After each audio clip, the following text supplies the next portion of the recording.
ஏழாம் தூதனின் மறுபதிப்பு எண் 1100, வருஷம் 1889, மார்ச் மாதம். பாடத்தின் தலைப்பு நமது கர்த்தருடைய மரணத்திற்கான ஆண்டு நிறைவு நாள். விளக்கம்: புதிய வாசகர்களுடைய நலன் கருதி நமது கர்த்தருடைய மரணத்தை வருடத்துக்கு ஒரு முறை அதன் ஆண்டு நிறைவு நாளில் நினைவு கூர்ந்து ஆசரிப்பது நம்முடைய வழக்கமாய் இருக்கின்றது என்று நாம் குறிப்பிடுகின்றோம். பாவத்தின் சம்பளம் மரணம் என்றும் நமது அருமை மீட்பரினால் அனைவருக்குமாக கொடுக்கப்பட்டதான ஈடுபலியானது அவரது ஜீவனாய் இருக்கின்றது என்றும் உண்மையாய் உணர்ந்து கொள்பவர்கள் அனைவருக்கும் அவரது மரணம், அவரது சிலுவையானது எப்போதும் அவர்களது கவனத்தினுடைய மையமாக காணப்பட வேண்டும் மற்றும் இதிலிருந்தே எதிர்கால ஜீவன் மற்றும் ஆசீர்வாதங்களுக்கான நமது நம்பிக்கைகள் அனைத்தும் உண்டாக்குகின்றதாய் இருக்கின்றது. இப்படியானவர்கள் அனைவரும் கல்வாரியில் வெளிப்பட்டதான நமக்காக மரித்திட்ட அன்பை, மீட்பரின் அன்பை, அனைத்தையும் சகித்த அன்பை, வல்லமையுள்ள அன்பை குறித்து நினைவு கூர்ந்து ஆசரிப்பதை சிலாக்கியமாக கருதிடுவார்கள். ஒருவன் தன் சிநேகிதருக்காக தன் ஜீவனை கொடுக்கிற அன்பிலும் அதிகமான அன்பு ஒருவரிடத்திலும் இல்லை. யோவான் 15ஆம் அதிகாரம் 13ஆம் வசனம். ஆனாலும் தேவனுடைய அன்பானது விசேஷமானதாகவும் மற்ற அனைத்து அன்பிற்கும் மேலானதாகவும் காணப்படுகின்றது. ஏனெனில் நாம் பாவிகளாகவும் சத்துருக்களாகவும் இருக்கும் போதே நம்மை தேவனிடத்தில் கொண்டு சேர்க்கத்தக்கதாகவும் ஆதாமினுடைய மீறுதல்கள் காரணமாக இழந்து போகப்பட்டதான பரிபூர்ண நிலைமைக்கும் தேவனுடன் இசைவாயுள்ள நிலைமைக்கும் மனிதனை சீர்பொருந்த பண்ணுவதற்கான உரிமையும் வாய்ப்பும் தமக்கு கிடைக்கத்தக்கதாகவும் கிறிஸ்து அநீதி உள்ளவர்களுக்கு பதிலாக நீதியுள்ளவராய் மரித்தார். தம்முடைய உண்மையுள்ள பின்னடியார்களிடத்திலான இந்த விருப்பத்தினை முன் அறிந்தவராகவும் இந்த விருப்பத்திற்கான தமது அங்கீகரிப்பையும் அந்த விருப்பம் ஏற்றது என்பதையும் சுட்டிக்காட்டும் வண்ணமாகவும் நமது கர்த்தர் அந்த எளிமையான அதே சமயம் மிகுந்த தாக்கத்தை ஏற்படுத்தும் கடைசி ராபோஜனம் என்று அழைக்கப்படும் நினைவு கூறுதலை நிறுவினார். இது அவர் காட்டிக் கொடுக்கப்பட்ட இரவில் மற்றும் அவர் சிலுவையில் அறையப்பட்டதான அதே நாளிலும் நீசான் மாதத்தினுடைய 14ஆம் தேதியன்று பஸ்கா பண்டிகை ஆரம்பிப்பதற்கு முந்தின நாளில் நிறுவப்பட்டது. நாம் நாளை கணக்கிடும் முறையிலிருந்து எபிரேயர்களுடைய நாள் கணக்கிடும் முறைமையானது வித்தியாசமானதாகும். அவர்களுக்கு ஒரு நாளானது சூரிய அஸ்தமனத்துடன் அல்லது மாலை 6 மணியுடன் துவங்குகின்றதாய் இருக்கின்றது. இதனால் தான் நமது கர்த்தரும் அப்போஸ்தலர்களும் கடைசி ராபோஜனத்தை சுமார் 8 மணிக்கு புசித்துவிட்டு பின்னர் கெத்சமனே தோட்டத்திற்கும் பிலாத்துவின் இடத்திற்கும் ஏரோதின் இடத்திற்கும் சென்று பின்னர் அதே நாளின் மதிய வேளையில் அவர் சிலுவையில் அறையப்பட முடிந்தது. அநேகமாக நமது கர்த்தருடைய மரணத்திற்கான நினைவு கூறுதலான அடையாளமான ராபோஜனமும் அவரது மரணமும் அதே ஒரே நாளில் இடம்பெற்றதாகவே எபிரேயர்கள் 24 மணி நேரங்கள் கொண்ட ஒரு நாளினை இரவுடன் துவங்கும் வழக்கத்தினை கொண்டிருக்கத்தக்கதாக ஏற்பாடு பண்ணப்பட்டது. மீண்டுமாக இரவு என்பது பாவம் எனும் இருளான வேலையையும் மரணத்தில் நித்திரை பண்ணுகிற வேலையையும் அடையாளப்படுத்துகின்றதா இருக்கின்றது மற்றும் இதனைத் தொடர்ந்து உயிர்த்தெழுதலின் பரலோக வெளிச்சத்தின் ஆசீர்வாதத்தின் மகிமையான மற்றும் நித்திய காலமான காலை வருகின்றது.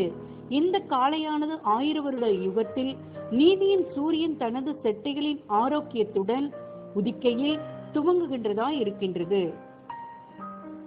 சொல்லட்டமான ஆட்டுக்குட்டியினுடைய பஸ்கா ராபோஜனத்தின் இடத்தில் கர்த்தரால் நிறுவப்பட்டதான அப்பமும் திராட்சை ரசமும் உள்ள அவரது நினைவு கூறுதல் ராபோஜனமானது இடம் பெறுகின்றது என்ற உண்மையும் பஸ்கா ஆட்டுக்குட்டியும் அது புசிக்கப்பட்டதை தொடர்ந்து உண்டான எகிப்திலிருந்து உள்ள விடுதலையையும் தேவ ஆட்டுக்குட்டிக்கும் அவரது புண்ணியங்களில் பங்கெடுப்பவர்கள் அவருடைய விடுதலைக்கும் நிழலாய் காணப்படுகின்றது என்ற உண்மையும் ஆட்டுக்குட்டியின் நிஜமாகிய உலகின் பாவத்தை சுமந்து தீர்க்கின்ற தேவ ஆட்டுக்குட்டியினுடைய மரணத்தை அதன் ஆண்டு நிறைவு நாளில் நினைவு கூர்ந்து ஆசரிப்பதே இதற்கான ஒரே சரியான மற்றும் ஏற்ற மற்றும் சிறந்த நேரமாக இருக்கும் என்பதின் ஏற்புடைமையை நாம் அடையாளம் கண்டுகொள்ளத்தக்கதாக நம்மை வழிநடத்தும். இப்படியாகவே நாம் நீங்கள் இதை பானம் பண்ணும் போதெல்லாம் என்னை நினைவு கூறும்படி இதை செய்யுங்கள் என்ற அவரது வார்த்தைகளை புரிந்து கொள்ள வேண்டும் என்று நமது கர்த்தர் நோக்கம் கொண்டிருந்தார் என்று நாமும் நம்புகின்றோம். அதாவது, நீங்கள் இந்த பஸ்கா ராபோஜனத்தை ஆசரிக்கும் போதெல்லாம் நீங்கள் நிழலான ஆட்டுக்குட்டியையும் எகிப்திலிருந்துள்ள நிழலான விடுதலையையும் நினைவு கூறும்படி இதை செய்யாமல், மாறாக என்னை நிஜமான தேவ ஆட்டுக்குட்டி என்று விசுவாசிக்கிற நீங்கள் என்னையும் உயிர்த்தெழுதலின் போதுள்ள உண்மையான கடந்து போகுதலையும் எண்ணிட வேண்டும் எனும் விதத்தில் கூறினார். ஒவ்வொரு யுகத்திலும் காணப்பட்ட கிறிஸ்தவர்களானவர்கள் கல்வாரியில் நடந்திட்ட இம்மாபெரும் நிகழ்வையும் அங்கு உலகத்தின் ஜீவனானது விலை கொடுத்து வாங்கப்பட்டதான காரியத்தையும் ஆசரிக்க வேண்டும் என்பது ஏற்புடையது என்பதை ஏதோ விதத்தில் அடையாளம் கண்டு கொண்டுள்ளனர். மற்றும் சிலுவையில் அறையப்பட்ட நிகழ்வுக்கும் உயிர்த்தெழுதலுக்கும் நினைவு கூறுதலாக அநேகர் புனித வெள்ளியையும் ஈஸ்டர் ஞாயிறையும் ஆசரிக்கின்றனர். ஆனால் கர்த்தருடைய மரணத்தை ராபோஜனத்தில் அவரால் அங்கீகரிக்கப்படுகின்றதான அதன் ஆண்டு நிறைவு நாளில் ஆசரிக்கும் காரியமானது கிட்டத்தட்ட 16 நூற்றாண்டுகளுக்கு மேலாக கவனிக்க தவறப்பட்டுள்ளது. இது 2 காரணங்களுக்காக தவிர்க்கப்பட்டது. முதலாவது காரணம், கிறிஸ்தவர்கள் என்று தங்களை அறிக்கை பண்ணி கொள்ளுகிறவர்களுக்கும் யூதர்களுக்கும் இடையில் பகைமை உண்டானதேயாகும். அதாவது, தங்கள் மீது யூதர்களுடைய மற்ற வழக்கங்கள் மற்றும் ஆச்சரிப்புகளினுடைய செல்வாக்கினை குறித்த கிறிஸ்தவர்களின் அச்சத்தினால் புதிய மதத்தை பழைய மதத்துடன் இணைக்கின்றதான இணைப்புகளை துண்டித்து போடுவதற்காகும். மற்றும் இரண்டாவது காரணம், போப்பு மார்க்கம் கட்டுப்பாட்டினை பெற்றிருந்த போது உலகத்தின் பாவத்தை எடுத்து போடுவதற்கு எப்போதும் போதுமானதாய் காணப்பட்ட ஒரே மற்றும் ஓர் உண்மையான மரணத்திற்கு பதிலாக பூசை பலியானது கொண்டு வரப்பட்டதாகும். இந்த பூசை பலியானது கிறிஸ்துவை மீண்டும் மீண்டுமாக பலியிடுவதை தெரிவிக்கின்றதாய் இருந்தது. போப்பு மார்க்கத்தினுடைய இருளினின்று வெளியே வந்திட்டவர்களான புராட்டஸ்டன்டினர்கள் பூசை பலியை அருவருப்பை நிராகரிக்கும் அளவுக்கும் மற்றும் கர்த்தருடைய ராபோஜனத்தை ஆதியில் காணப்பட்டதான அதற்கே உரிய எளிமையில் ஆசரிக்கும் அளவுக்கும் போதுமானவைகளை அடையாளம் கண்டுகொண்டனர். எனினும் அதை எத்தனை தரம் ஆசரிப்பது ஏற்றதா இருக்கும் என்பது தொடர்புடைய விஷயத்தில் சந்தேகத்திலேயே காணப்பட்டனர். சிலர் ஞாயிறு தோறும் என்றும், சிலர் மாதந்தோறும் என்றும், சிலர் காலாண்டு தோறும் என்றும், சிலர் இன்னும் சில விதத்திலும் ஆசரித்து வருகின்றனர். இவ்விஷயம் தொடர்புடையதான வேத வாக்கியங்களுடைய ஆதாரமானது அனைத்து சந்தேகங்களையும் அனுமானங்களையும் தெளிவுபடுத்துகின்றதாய் இருக்கின்றது.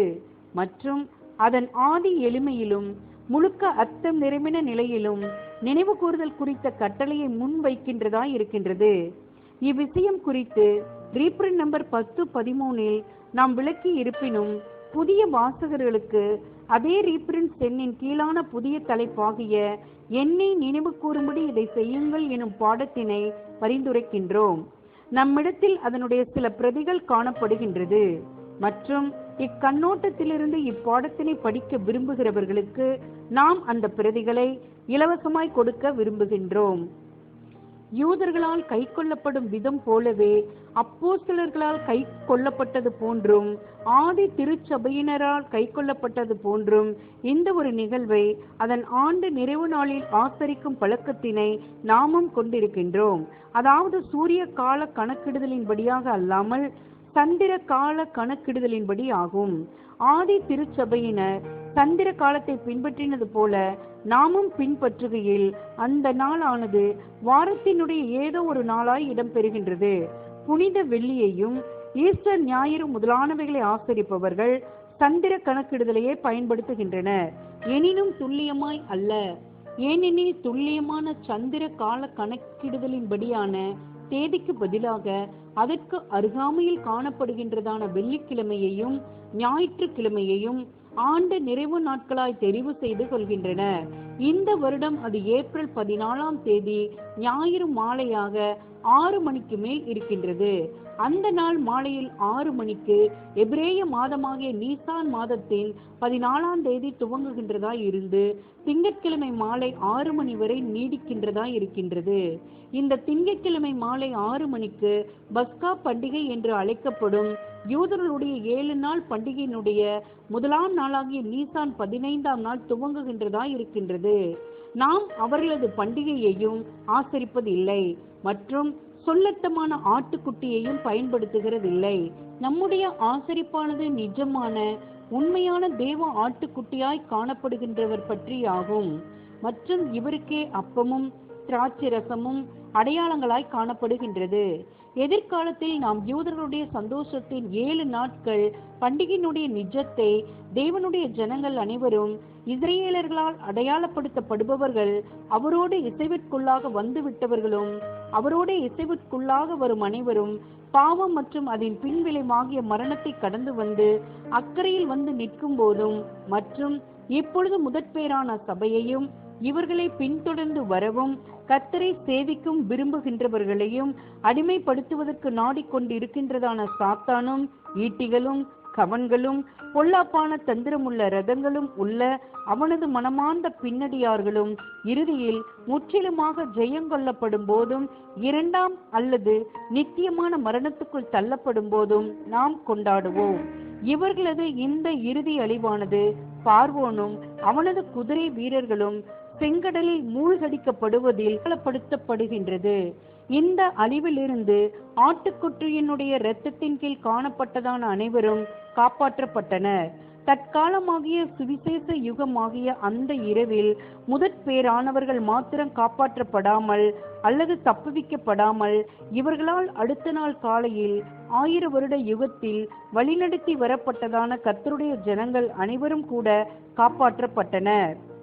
நமது ஆட்டுக்குட்டியானவருடைய விலையேற பெற்ற இரத்தத்தினால் பலன் பெற்றவர்களாகிய விசுவாசிகளில் 2 அல்லது 3 பேர் எங்கெல்லாம் கூடி இதை அனுசரிக்க வாய்ப்பு உள்ளதோ அவர்கள் ஒன்று கூடி மறவாமல் ஒன்று கூடி நமக்கு மிகவும் விலையேற பெற்றவைகளை செய்து தந்துள்ளவரான அவரின் நினைவாக இதை செய்வோமாக. முடிந்த மட்டும் கர்த்தருடைய சரீரத்தின் அநேக அங்கத்தினர்கள் இவ்வாறாக ஒன்று கூடிட விரும்பினாலும் யாரையும் வற்புறுத்தாதீர்கள். எண்ணிக்கை அவசியம் என்று எண்ணாதீர்கள். உங்கள் ஐக்கியத்திலுள்ள ஒரு குறிப்பிட்ட நபர் உங்களோட கூட கண்டிப்பாய் கலந்து கொள்வது அவசியம் என்று எண்ணாதீர்கள். உங்களோட கூட சேர்ந்து இந்த ஸ்லாக்கியத்தினை அனுபவிப்பதற்கு உங்கள் சுற்றுப்புற வட்டாரத்தில் எவரும் இல்லையெனில் கர்த்தரோடு தனிமையில் கூடி அவரது இந்த மாபெரும் பலியினை ஆசரியுங்கள். இந்த எளிமையான ஏற்பாட்டின் விஷயத்தில் அதை ஆசரிக்கும் காரியமும் அடையாளங்களை கையாளும் காரியமும் சிலர் போதிப்பதும் மற்றும் விசுவாசிப்பதும் போன்று ஒரு விசேஷித்த வகுப்பாருக்கு, அதாவது குருமார் வகுப்பாருக்கு உரியது என்று எண்ணிட வேண்டாம். தம் உண்மையான பின்னடியார்கள் மத்தியில் கர்த்தர் இம்மாதிரியான பாகுபாடுகளை பார்ப்பதில்லை. மாறாக நீங்கள் எல்லாரும் சகோதரராய் இருக்கிறீர்கள், கிறிஸ்து ஒருவரே உங்களுக்கு போதகராய் இருக்கிறார் என்றே கூறியுள்ளார். நீங்கள் எல்லாரும் கிறிஸ்துவின் ஊழியக்காரராய் வேலைக்காரராய் இருக்கின்றீர்கள். நீங்கள் அனைவரும் நற்செய்தியை பிரசங்கிக்கிறவர்களாய் அறிவிக்கின்றவர்களாய் இருக்கின்றீர்கள். அந்த நற்செய்தியை உங்கள் மகிழ்ச்சிகரமான வார்த்தைகள் மற்றும் பார்வைகள் மற்றும் கிரியைகள் மூலம் வெளிப்படுத்துகின்றவர்களாகவும் உங்கள் நாவுகள், பேனாக்கள் மற்றும் அச்சடிக்கப்பட்ட காகிதங்கள், பக்கங்கள் மூலம் தெரிவிக்கின்றவர்களாகவும் இருக்கின்றீர்கள். மனிதனால் ஏற்படுத்தப்படாமல் மாறாக மெல்கிசேதேக்கின் முறைமையின்படியான ராஜரீக ஆசாரிய கூட்டத்தில் நம்முடைய மாபெரும் பிரதான ஆசாரியனுடைய சரீரத்தில் அங்கத்தினர்களாக திவ்ய ஏற்படுத்துதலினால் உண்டான ஆசாரியர்களாய் நீங்கள் இருக்கின்றீர்கள். மத்தேயு 23ஆம் அதிகாரம் 8ஆம் வசனம், வெளிப்படுத்தல் 1ஆம் அதிகாரம் 6ஆம் வசனம், எபிரேயர் 3ஆம் அதிகாரம் 1ஆம் வசனம் மற்றும் 4ஆம் அதிகாரம் 14ஆம் வசனம் மற்றும் 7ஆம் அதிகாரம் 21ஆம் வசனம். மற்றவர்களை இல்லாமல் அர்ப்பணிக்கப்பட்டவர்களின் கூட்டத்தையே நாடுகின்றவர்களாக இருப்பினும் உடன்படிக்கை பண்ணாத வேறு எவருமே கலந்து கொள்ளக்கூடாது என்று சொல்லுகிறவர்களாக இருக்க வேண்டாம். கர்த்தருடைய பந்தியிலுள்ள மற்றவர்களுடைய உரிமைகளை குறித்து தீர்மானம் பண்ணிடுவதற்கு முயற்சிக்காதீர்கள்.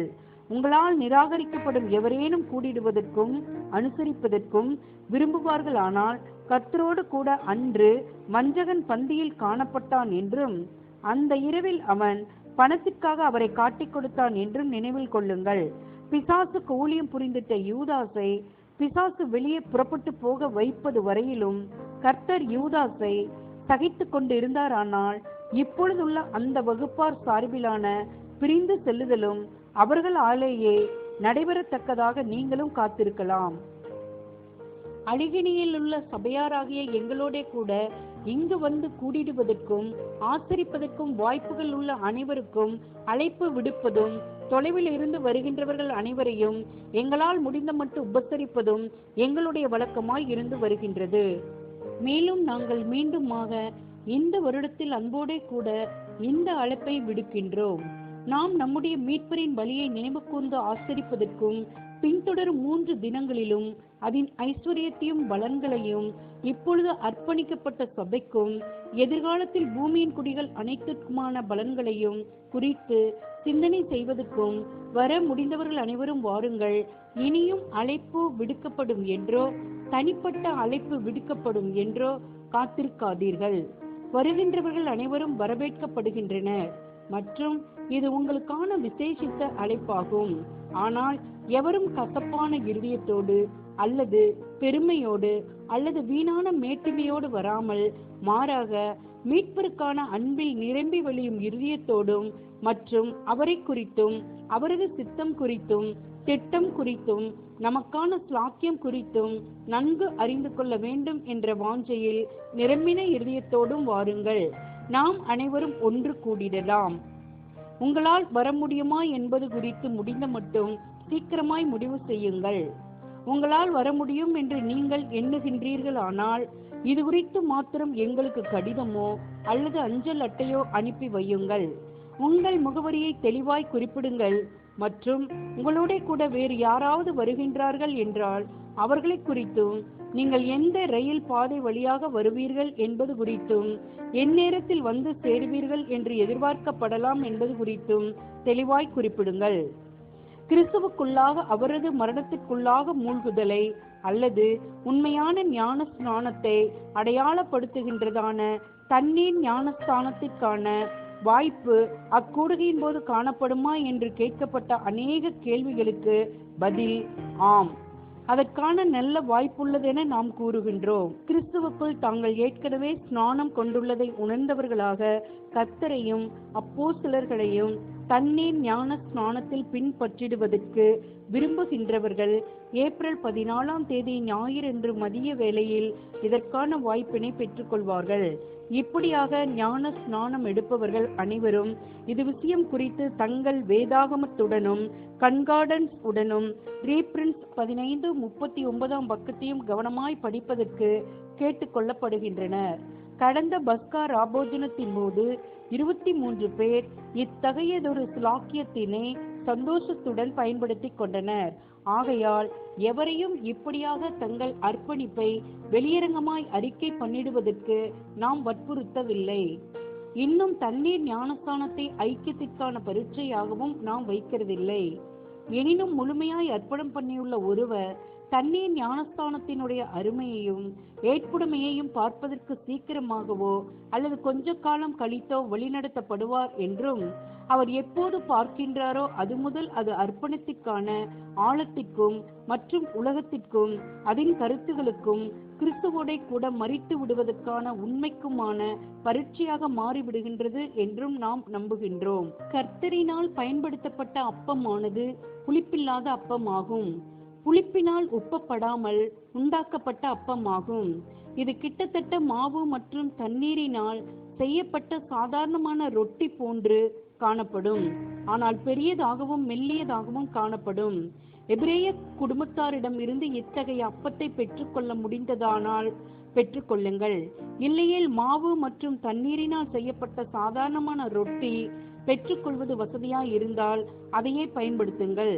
நாம் நியாயப்பிரமாணத்தின் கீழ் காணப்படாததினால் புளிப்பு சேர்க்கப்படாத அப்பமே பயன்படுத்தப்பட வேண்டும் என்பது அவசியமில்லை என்றாலும் ராபோஜனம் அனுசரிக்கப்படும் வேலையின் விஷயம் போன்று இதிலும் நாம் அன்பினாலும் சாக்கியத்தினாலும் இயக்கப்படுகின்றவர்களாய் காணப்படுகின்றோம்.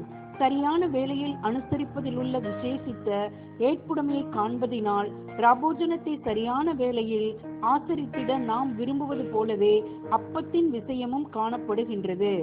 அப்பமானது நமது கர்த்தருடைய சரீரத்திற்கான அடையாளமாய் இருக்கின்றது என்று நாம் காண்கையிலும், மற்றும் புளிப்பு என்பது வேத வாக்கியங்களில் சீர்கேட்டிற்கும் பாவத்திற்கும் அடையாளமாய் பயன்படுத்தப்பட்டுள்ளதை நாம் காண்கையிலும், நாம் இயல்பாகவே பரிசுத்தமானவரை, மாசு இல்லாதவரை, குற்றமற்றவரை, பாவிகளுக்கு விலகினவரை, தூய்மையானவரை அடையாளப்படுத்திடுவதற்கு எளிமையாக பெற்றுக்கொள்ள முடிகின்றதான தூய்மையான புளிப்பில்லாத அப்பத்தை அடையாளமாக பயன்படுத்துவதற்கு விருப்பம் கொள்ள வழிநடத்தப்படுவோம். தம்முடைய சிந்தப்பட்ட இரத்தத்தை அடையாளப்படுத்துவதற்கு நமது கர்த்தரினால் பயன்படுத்தப்பட்ட திராட்சை ரசமானது இன்னும் பாரம்பரியமான யூதர்கள் பஸ்காவுக்கான தங்கள் திராட்சை ரசத்தை தயாரிப்பது போன்று திராட்சை பழச்சாற்றை துரிதமாய் புளிப்பேற்றுவதற்கு என புளிப்பு சேர்க்கப்படாமல் ஆயத்தம் பண்ணப்பட்டதாய் இருந்தது என்பதில் சந்தேகமில்லை. எனினும் அது புளிப்பான திராட்சை ரசமே ஆகும். திராட்சை பழச்சாற்றிலுள்ள புளிக்க வைக்கும் தன்மங்கள் ஆனது ரசத்தை மெதுவாய் புளிப்பாக்குகின்றது மற்றும் அசுத்தங்களை நீக்குகின்றது மற்றும் எப்படியாக திராட்சை ரசமாக மாறுகின்றது. ராபோஜனத்தின் போது நமது கர்த்தரினால் பயன்படுத்தப்பட்ட திராட்சை ரசமானது சுத்தமான திராட்சை ரசம், வெறும் திராட்சை பழ சாறாக இருக்க முடியாது. காரணம், திராட்சை பழ சாறானது இலையுதிர் காலம் துவங்கி வசந்த இளவேனிற் காலம் வரையிலும் புளிக்காமல் காணப்பட முடியாது என்பது குறித்து நமக்கு தெளிவாய் இருப்பினும், மற்றும் இது போன்றதான ரசமானது அதிக அளவில் பானம் பண்ணுதல் என்பது வேத வாக்கியங்களில் போதை கொண்டு வெறிக்க பண்ணும் என்பதாக குறிப்பிட்டிருப்பினும், கலப்படமான ஒயின்கள் மற்றும் வர்த்தக மதுபானங்கள் உண்டு பண்ணுகிற நாசத்தையும் ஆரோக்கியம் மற்றும் குடும்பத்திற்கு சீரழிவையும் உண்டு பண்ணி உள்ளதையும் உண்டு பண்ணி கொண்டிருக்கிறதையும் நாம் நன்கு உணர்ந்திருப்பதினால், நமது கர்த்தர் விலையேறப்பெற்ற ஜீவன் கொடுக்கின்ற தமது இரத்தத்தை அடையாளப்படுத்துவதற்கென்று இந்த கலப்படமான மற்றும் பாதகமான ஒயின்களையோ திராட்சை ரசங்களையோ அல்லது வேறு ஏதாகிலும் வகை திராட்சை ரசங்களையோ அடையாளமாக தெரிந்திருக்க மாட்டார் என்பதில் எங்களுக்கு உறுதியே. சுத்தமான திராட்சை ரசம் கூட மதுபானம் பருகுவதற்கான ஆசையை விழிக்க பண்ணிடுவதாக அல்லது ஆசையை புத்துயிரடைய பண்ணுவதா இருக்கும் என்று கருதப்படுகின்றது. இது விஷயத்தில் நம்முடைய மரித்துக் கொண்டிருக்கும் சந்ததியில் அதிகரித்து வருகிறதான இப்பெலவீனத்தை கர்த்தர் கருத்தில் கொண்டிருப்பார் என்று நாம் நம்புகின்றோம். இது விஷயம் குறித்ததான நமது கர்த்தருடைய எண்ணங்களை நாம் எப்படியாக இருக்குமென நிதானிப்பதினாலும், அடையாளங்களை பயன்படுத்தி அவரது மரணத்தை நினைவு கூர்ந்து ஆசரிப்பது என்பது கட்டளையின் பேரில் செய்யப்படாமல் மாறாக ஆசரிப்பது என்பது ஸ்லாக்கியமாக இருக்கின்றபடியினாலும் புளிப்பில்லாத அப்பங்களை நாம் பயன்படுத்துவது தவறாய் இருக்காது என்று நாம் காண்கின்றோம். மற்றும் ஒருவரையும் தூண்டி விடாதபடிக்கு திராட்சை ரசத்துக்கு பதிலாக வேறொன்றை பயன்படுத்துவது என்பது தவறாகவோ அல்லது கட்டளையை அலட்சியப்படுத்துவதாகவோ இருக்காது என்று நாம் காண்கின்றோம். விசேஷமாக இதே ஒரு கொள்கையானது அப்போஸ்தலனாலும் கூட பலமாய் முன்வைக்கப்படுகின்றது. அவர் சொல்லியுள்ளதாவது, மாமிசம் புசிக்கிறதும் மதுபானம் பண்ணுகிறதும் மற்றெதையாகிலும் செய்கிறதும் உன் சகோதரன் இடறுகிறதுக்காவது தவறுகிறதுக்காவது பலகீனப்படுகிறதுக்காவது ஏதுவாய் இருந்தால் அவைகளில் ஒன்றையும் செய்யாமல் இருப்பதே நன்மையாயிருக்கும். ஆதலால் போஜனம் என் சகோதரனுக்கு இடரல் உண்டாக்கினால் நான் என் சகோதரனுக்கு இடரல் உண்டாக்காதபடிக்கு என்றைக்கும் மாமிசம் புசியாதிருப்பேன். ரோமர் 14:21 மற்றும் 1 கொரிந்தியர் 8:13. அப்படியானால் திராட்சை ரசத்துக்கு பதிலாக என்ன பயன்படுத்தப்படலாம்? நியாய பிரமாணத்தின்படி புளிப்பான அனைத்தும் தவிர்க்கப்பட வேண்டியதான பஸ்கா வாரத்தின் போது எபிரேயர்கள் என்ன செய்வார்களோ அதையே நாமும் செய்யலாம். ஒருவேளை அவர்களுக்கு திராட்சரசம் தீர்ந்து போய் விட்டதென்றால் துரிதமாய் புளிக்க வைக்கப்படுவதற்கென புளிப்பு சேர்க்கப்பட்ட ரசத்தை தவிர்த்து உலர்ந்த திராட்சைகளினால் உண்டாக்கப்பட்டதும் மற்றும் திராட்சைப்பழ ரசத்துக்கு சமமானதுமானதை திராட்சை ரசத்துக்கு பதிலாக பயன்படுத்துவார்கள். நம்மாலும் அதை சுலபமாய் செய்ய முடியும். இனிப்புத்தன்மை அதிகமாய் காணப்படுகின்றதான சாதாரணமான உலர் திராட்சைகளை பெற்றுக்கொள்ளுங்கள். அவைகளை கொஞ்சம் நீருடன் வேக வைத்த பிற்பாடு வடிகட்டி ரசத்தை மாத்திரம் எடுத்துக்கொள்ளுங்கள். இது உண்மையான திராட்சை ரசமாய் இருப்பது போல உண்மையில் திராட்சைப்பழ ரசமாகவும் காணப்படுகின்றதல்லவா? நமது கர்த்தரும் அப்போஸ்தலர்களும் உலர் திராட்சை ரசமோ அல்லது திராட்சைப்பழ சாற்றையோ தான் பயன்படுத்தினார்கள் என்று நாம் வலியுறுத்தாமல், மாறாக உண்மையான திராட்சை ரசத்தை தான் பயன்படுத்தினார்கள் என்று கூறுகிறவர்களாக இருப்பினும், நம்முடைய சீதோஷண நிலையை காரணமாகவும் நம்முடைய நாட்களில் உள்ள விரைவான வாழ்க்கை நடைமுறை அழுத்தங்கள் காரணமாகவும் ஆண்கள் மத்தியில் சுய கட்டுப்பாட்டின் விஷயத்திலான பலவீனம் காரணமாகவும் மாறுபட்ட சூழ்நிலைகள் காரணமாகவும் உண்மையான திராட்சை ரசத்துக்கு பதிலாக உலர் திராட்சை ரசத்தை திராட்சைப்பழ ரசமாக நாம் பயன்படுத்துவதை கர்த்தர் அங்கீகரிப்பார் என்று நாம் நம்புகின்றோம். ஆமேன்.